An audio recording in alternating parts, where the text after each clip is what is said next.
नमस्कार दोस्तों। राजस्थान में पंचायत और नगर निकाय चुनाव को लेकर लंबे समय से जो असमंजस बना हुआ था, उस पर अब तस्वीर काफी हद तक साफ होती दिख रही है।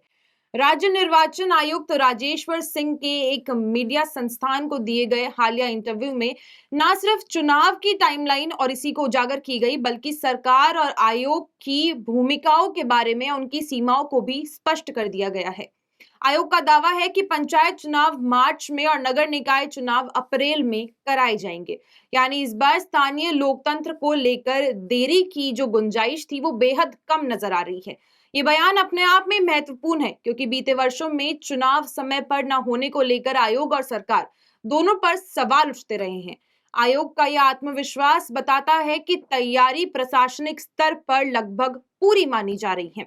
हालांकि जब बात 2 से अधिक संतान वाले जो भी प्रत्याशियों या पंच है, जो सरपंच की शैक्षणिक योग्यता जैसे संवेदनशील मुद्दों की आती है, तो आयोग पूरी तरह से संवैधानिक दायरों में खड़ा नजर आता है।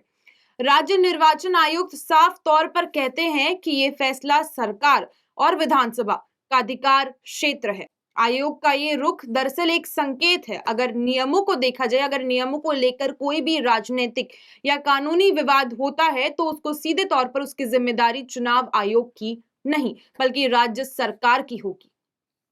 एक और अहम बात यह है कि इस बार सभी पंचायतों के चुनाव एक साथ कराने की योजना है। जिन जिला परिषदों और पंचायत समितियों का कार्यकाल पूरा भी हो चुका है और जहां ये देखने को मिला कि फिलहाल प्रशासनिक बैठे हैं, वहां भी चुनाव इस प्रक्रिया के साथ ही कराए जाएंगे। इसका सीधा मतलब है कि प्रशासकीय व्यवस्था को लोकतांत्रिक प्रतिनिधित्व से बदलने की दिशा में दबाव बढ़ चुका है।